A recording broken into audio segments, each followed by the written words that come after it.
क्योंकि ईरान ने यह भी कहा था कि हमने सरेंडर नहीं किया है और उसके बाद हॉट टॉक्स भी काफी कुछ हुई थी, ये हमने देखा था। इस पर भी मैं चर्चा करूंगा। इस वक्त एक ब्रेकिंग न्यूज आ रही है, पहले ब्रेकिंग न्यूज बताता हूं, फिर मैं आप लोगों के पास वापस लौटूंगा। बड़ी खबर यह है कि ईरान के परमाणु केंद्र को लेकर ट्रंप की ओर से बयान आया है। वो कह रहे हैं कि परमाणु केंद्र पर मामूली नुकसान की खबर गलत है।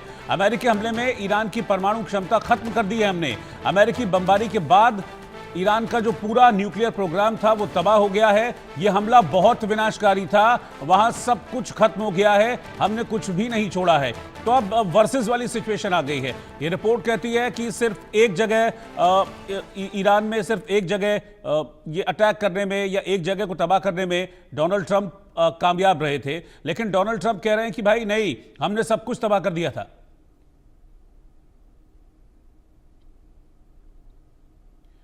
तो डोनाल्ड ट्रंप अब ये दावा कर रहे हैं कि हमने सारे परमाणु जो ठिकाने थे, सारी परमाणु जो साइट थी, उनको पूरी तरह से खत्म कर दिया है, ईरान में तबाह कर दिया है। वो कह रहे हैं कि ईरान के परमाणु केंद्रों को मामूली नुकसान पहुंचाने की जो ये रिपोर्ट सामने आ रही है, ये रिपोर्ट झूठी है, इस रिपोर्ट में सच्चाई नहीं है। परमाणु केंद्र पर मामूली नुकसान की खबर गलत है।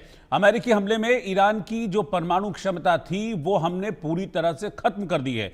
अमेरिकी बमबारी के बाद ईरान का nuclear program, nuclear center, nuclear establishment तबाह हो गया है। ट्रंप ने कहा कि हमला बहुत विनाशकारी था, इसने सब कुछ खत्म कर दिया है। ईरान के हर न्यूक्लियर साइट को खत्म करने की बात डोनाल्ड ट्रंप कह रहे हैं। तो अब ऐसी सिचुएशन हो गई है कि एक तरफ तो यह रिपोर्ट है जिसमें यह दावा किया गया है कि डोनाल्ड ट्रंप झूठ बोल रहे हैं, वो सिर्फ एक जो परमाणु साइट है फोर्दो, उस पर अटैक करने में कामयाब रहे हैं। लेकिन डोनाल्ड ट्रंप अब इस पर सामने आ गए, कहने कि हमने सब कुछ खत्म कर दिया है। ईरान में कौन सच बोल रहा है, कौन झूठ बोल रहा है, यह फिलहाल क्लियर नहीं है। अजय जांडियाल इस वक्त मेरे साथ, मेरे सहयोगी साथ में जुड़ रहे हैं। अजय, अब बड़ा कॉन्फ्लिक्ट वाली सिचुएशन इस वक्त सामने आ गई है। रिपोर्ट अमेरिका के दावों को झूठा ठहरा रही है, ये जो रिपोर्ट है, और ट्रंप कह रहे हैं कि नहीं, हमने सब कुछ खत्म कर दिया था।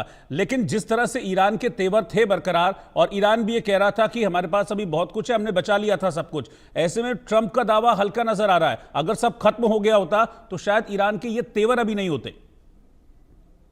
जी बिल्कुल रोहित, आप सही कह रहे हैं। जिस तरीके से ईरान लगातार जो है वो अपने तेवर जो है वो अड़िग करे हुए है, और दूसरी एक अहम चीज ये भी है कि बार बार इजराइल जो है या अमेरिका जो है वो अभी भी धमकी दे रहा है कि अगर परमाणु प्रोग्राम को आगे बढ़ाया तो हम वापस हमला करेंगे। तो इससे साफ लगता है कि अभी भी ट्रंप या फिर अमेरिका पूरी तरीके से सुनिश्चित नहीं है कि वहां पर जो नुकसान हुआ है वो काफी था पूरे जो उनके परमाणु स्टेशन से उनको तबाह करने के लिए। अगर तमाम जो परमाणु न्यूक्लियर फैसिलिटीज जो थी उनको अगर तबाह किया गया होता, उनको बहुत नुकसान हुआ होता, तो फिर ईरान इस सिचुएशन में ना होता। मगर जो हालात इस वक्त हैं वो बताता है कि ईरान वापिस से अपनी जो न्यूक्लियर फैसिलिटीज है उनको स्ट्रीमलाइन करने में लगा हुआ है, और वो इसके लिए आगे जा सकता है। सबसे बड़ी बात है कि चीन और रशिया जो है ईरान के साथ खड़ा है, तो ऐसे में उन्हें बहुत ज्यादा दिक्कत नहीं होने वाली है। और अमेरिका की जो एक कहीं ना कहीं जो एक रुख था कि वो किसी भी तरीके से ईरान को न्यूक्लियर पावर नहीं होने देंगे, उसको लेकर आप कहीं ना कहीं ये तनाव जो अमेरिका में भी चल रहा है। इजराइल भी इस चीज को लेकर परेशान है कि अगर ईरान में न्यूक्लियर फैसिलिटीज पूरे तरीके से तबाह नहीं हुई तो यकीनन आने वाले समय में उनके लिए खतरा हो सकता है। बिल्कुल जाहिर सी बात है। मैं मेजर मोहम्मद अली शाह के पास में चल रहा हूं। मेजर शाह, आपको ट्रंप के दावों में कितना दम नजर आ रहा है? क्योंकि अगर सब कुछ खत्म हो गया होता, सब कुछ तबाह हो गया होता, तो फिर एकदम से इस तरह की वहां सैटेलाइट इमेजेस नहीं आती कि ईरान ने वहां पर अपनी जो चीजें हैं वो शुरू कर दी हैं। खत्म होने के बाद, जैसा कि ट्रंप कह रहे हैं कि विनाश कर दिया था, सारी चीजें हमने खत्म कर दी थी, इतनी जल्दी वापस ईरान उस प्रोग्राम पर नहीं होता।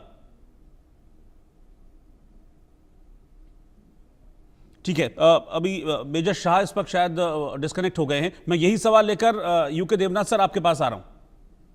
आपको आवाज आ रही है मेरी? हाँ, आपकी आवाज आ रही है मेजर शाह। जी जी जी।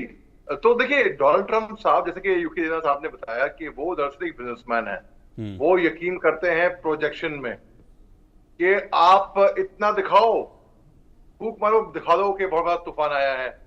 आप एक कदम आगे बढ़ाओ, दिखाओ कि 10 कदम आगे बढ़े हैं। इस तरीके से प्रोजेक्शन, मतलब आप मैग्नीफाइंग ग्लास से अगर देखा जाए तो वही, क्या मैं मुझे दिख नहीं रहा स्क्रीन पे आपके, आप क्या मैं हाँ। आपको दिख रहा हूँ या आप सुन पा रहे हैं मेरे मुझे को? आपकी आवाज सुनाई दे रही है, आप बोलिए। अभी आपको सेट कर रहे हैं, अभी आपको लेके आएंगे, आप बोलते रहिए। अच्छा, ओके। तो डोनाल्ड ट्रंप साहब ने वही किया यहाँ पर, 3 न्यूक्लियर साइट्स के बारे में बताया कि हमने ये किया है, मगर एक और रिपोर्ट आई है जहां पर कॉन्ट्रेरी बता रहे हैं कि एक ही न्यूक्लियर साइट का डैमेज हुआ है, बाकी 2 को ज्यादा कुछ नुकसान पहुंचा नहीं है, उस पर वापस काम शुरू हो गया है। इससे साफ दर्शाता है कि डोनाल्ड ट्रंप साहब दिखाना चाह रहे थे कि वो ऐसे ग्लोबल लीडर हैं। उन्होंने, क्योंकि वो इसी साल आए थे सत्ता में, जनवरी में कुर्सी संभाली थी उन्होंने, तो उन्होंने एक ऐसे राष्ट्रपति को चुना है उनके लोगों ने कि भाई देखो, हमने जैसे कि सर्जिकल स्ट्राइक होती है या कोई भी स्ट्राइक होती है, जैसे कि हमने जाकर दुश्मन को इतना नुकसान पहुंचाया है भाई, कि इस तरीके से दिखाने की कोशिश करी। लेकिन देखिए, आप सच्चाई को छुपा नहीं सकते ज्यादा देर, ज्यादा लंबा। सच्चाई निकलकर तो सामने आती ही आती है। तो फिर मगर डोनाल्ड ट्रंप साहब अभी भी अटल ही हैं मेरे ख्याल से कि नहीं, हमें नुकसान पहुंचाया है। अब रिपोर्ट, मैं ज्यादा ट्रस्ट करूंगा रिपोर्ट, क्योंकि डोनाल्ड ट्रंप साहब अपनी क्रेडिबिलिटी खो चुके हैं। वो बचपना कर चुके हैं, वो कुछ भी ट्वीट कर देंगे, कुछ भी बयान दे देंगे, फिर मुकर जाएंगे, यू टर्न कर देंगे, बिल्कुल कोई क्रेडिबिलिटी है ही नहीं। बहुत अफसोस की बात है कि अमेरिका इतना बड़ा सुपर पावर, उसकी राष्ट्रपति की क्रेडिबिलिटी नहीं है। माफ कीजिएगा, बहुत ही खराब लगता है ये कह के कि जिसको हम सुपर पावर मानते हैं, जिसको पूरी दुनिया मानती है, उसके नंबर 1 मैन राष्ट्रपति की क्रेडिबिलिटी ही नहीं है। तो कम से कम मेरा ये है कहना कि इतना फेंको जितना कैच कर सकें। अब आउट ऑफ बाउंड्री फेंक देंगे तो क्या कैच करेगा इंसान? अब ये बात तो हम, या ना आप ना मैं, हम में से कोई नहीं है डिक्लेयर करने का, ये तो रिपोर्ट पे आई है ना मुताबिक। तो रिपोर्ट के मुताबिक तो ये सब प्रोजेक्शन था बेसिकली। और अगर मेरे को निजी तौर पे पूछ जाए तो फिर मैं मानूंगा रिपोर्ट की बातें, क्योंकि मेरे को यकीन नहीं है डोनाल्ड ट्रंप साहब जो बयान देंगे, जो मस्करा बयान देंगे। ठीक है। यूके देवनाथ जी, अगर ये रिपोर्ट के दावे को हम सच माने तो इसका मतलब ये है कि ईरान के पास अभी भी 2 जगह, नातांज और इस्फहान ऐसा है जहां पर उसका न्यूक्लियर एस्टेब्लिशमेंट अभी ठीक है, और फोर्दो से तस्वीरें सामने आई थी जहां पर चीजों को वो मरम्मत वगैरह कर रहे थे। दैट मीन्स कि Iran is on to it, Iran is on to their nuclear program, और फिर ये वापस चीजें फिर बढ़ेंगी आगे। रोहित जी, इसमें कोई शक नहीं है कि ईरान अपना न्यूक्लियर प्रोग्राम छोड़ेगा नहीं। हाँ, सिर्फ इतना सोचना पड़ेगा कि ईरान बार बार दावा कर रहा है कि उसका न्यूक्लियर प्रोग्राम बहुत एम्बिशियस है, लेकिन पीसफुल पर्पस के लिए है, उसका दावा है। और वह बार बार दावा करता है कि वो न्यूक्लियर बॉम्ब नहीं बना रहा है। वो बार बार ईरान IAEA को इनवाइट करता है कि देख लो, हम न्यूक्लियर बॉम्ब नहीं बना रहे हैं। लेकिन ईरान को ये सोचना कि इतनी बमबारी के बाद ईरान का न्यूक्लियर प्रोग्राम ध्वस्त हो गया, ये उचित नहीं होगा। होता ये है कि किसी भी इस तरह के हमले में 10-20% जो नुकसान होता है वो ज्यादातर सपोर्ट सेटअप जो होता है आसपास जो ट्रांसमिशन है, बिजली का step up step down transformer है, हैवी वाटर प्लांट है, आसपास जो क्लीनिंग सिस्टम है उसको नुकसान पहुंचा है, एडमिनिस्ट्रेटिव बिल्डिंग्स को नुकसान पहुंचा है। लेकिन जो न्यूक्लियर रिएक्टर है, क्या उसको नुकसान पहुंचा है? ऐसा शायद नहीं हुआ। फिर खबरें ये भी आ रही हैं कि इस हमले के तुरंत बाद ईरान ने कहा है कि वो एज ए बैकअप चीन के ऊपर 2000 सेंट्रीफ्यूज का ऑर्डर डाल रहा है।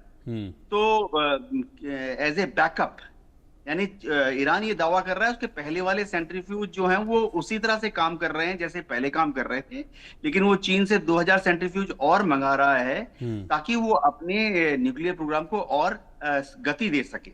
जाहिर बात है ये 2000 सेंट्रीफ्यूज देने में चीन को 1 या 2 साल लग जाएंगे, लेकिन क्या ईरान इससे रुक जाएगा?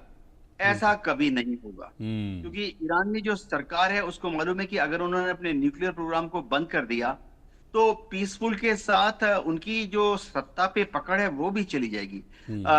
ईरान में शुरुआती दिनों से ही उनका जो न्यूक्लियर पावर प्लांट्स हैं वो हमेशा उनके लिए बहुत गर्व का विशेष रहे हैं। तो अगर वो इन न्यूक्लियर पावर प्लांट्स को फिर से चालू नहीं करते हैं तो फिर जो सत्ता पे उनकी पकड़ है खमेनी की, वो कमजोर हो जाएगी। जी ठीक है। मेजर शाह, ये रिपोर्ट जो है, इस रिपोर्ट में एक सेक्शन ये भी है जिसमें दावा किया गया है कि